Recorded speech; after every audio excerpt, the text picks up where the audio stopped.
for a really long time.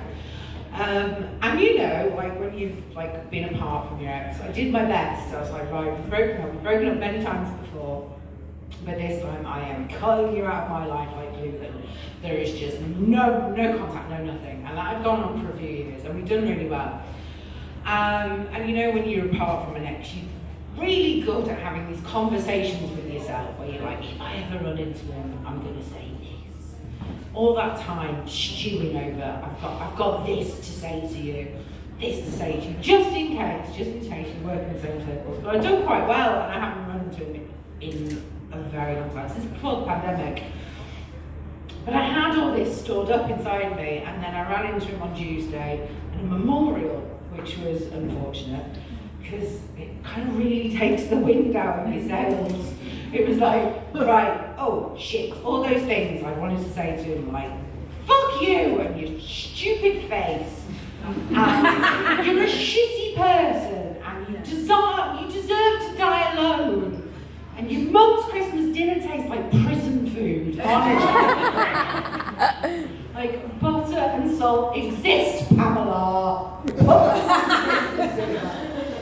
Yes, that was weird, but we got past it. And so I'm here today, and I'm doing my bit.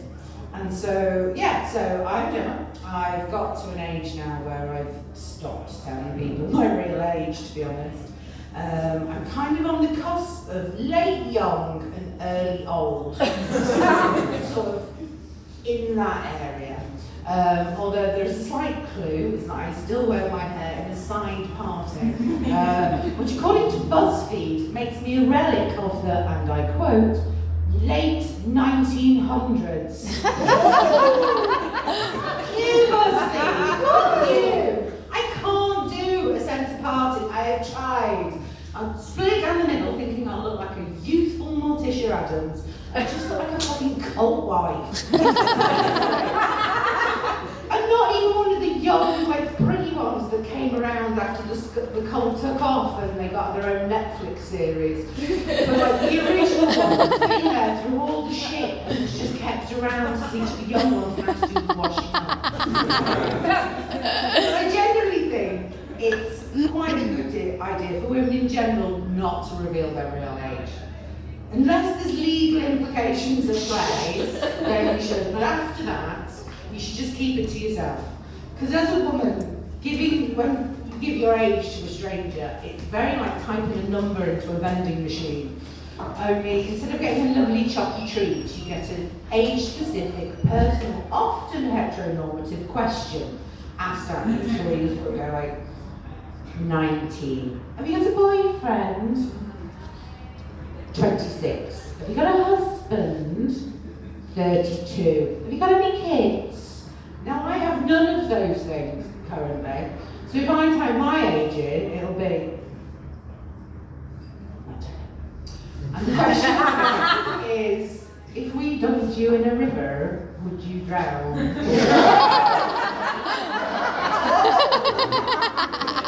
Because for some reason, everyone from the 15th century is from Cornwall.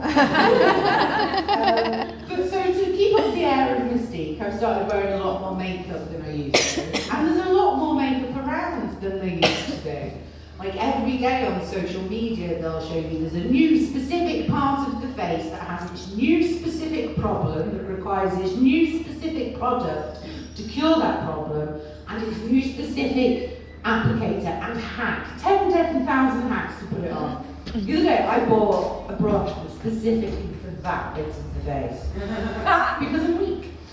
But they've got to be running out of face space at some point. There are only so many parts that you can create problems for before they start coming for the earlobes. It's the natural progression. And we'll have beauty YouTubers going, hey you guys! Hi!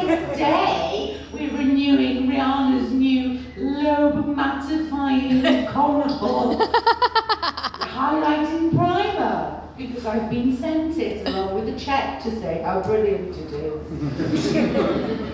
But it's not just makeup that there's all this new stuff. There's new cosmetic procedures. The big one from a couple of years ago was the BBL, the Brazilian butt lift, where they suck out all the fat from all the unsightly places with what I can only assume is a very alarmed-looking Henry the Hoover. And then they take it up and they inject it in your buttocks to give you that extra badonk-donk. I can see the appeal of that, because I'm sure, like many of you, every so often you just get the urge to do a big tidy. A big tidy. And once you've finished, you're left with all this stuff that's left over that you don't really want to keep because it's unsightly, but you don't really want to throw away because it might be useful for something else in the future. So essentially, Nicki Minaj is just walking around with like a kitchen cupboard of goo ramekins. Biscuit tins, we love a tin, don't we? A good tin. Good cardboard boxes.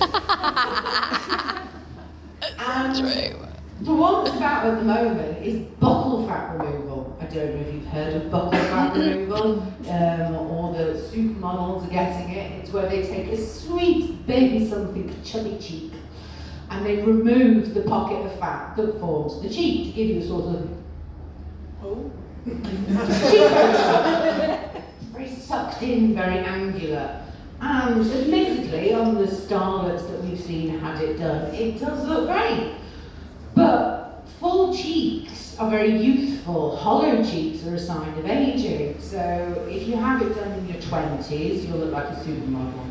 Have it done in your 30s, you'll look like you're 70. Have it done in your 40s, and you will look like a haunting. You'll have to announce yourself before entering rooms so that people don't just go, oh, shit, ooh. Yeah, oh, hi, Emma, yeah, looking well. Fantastic. Yeah, doing mad shit to yourself in the name of body standards is nothing new. It is a tale as old as time. When I was in my teens, it was the era of the waif, where Kate Moss famously said, nothing tastes as good as skinny feels. And nothing peps up an eating disorder like a catchphrase. Woo! But yeah, the waist is super, super thin when your hip bones have to stick out further than your collarbone. It's just not right. But it was, at the time as well, specifically called heroin chic. Which, if we all just sit and think about that with like a 21st century point of view, it's fucked up.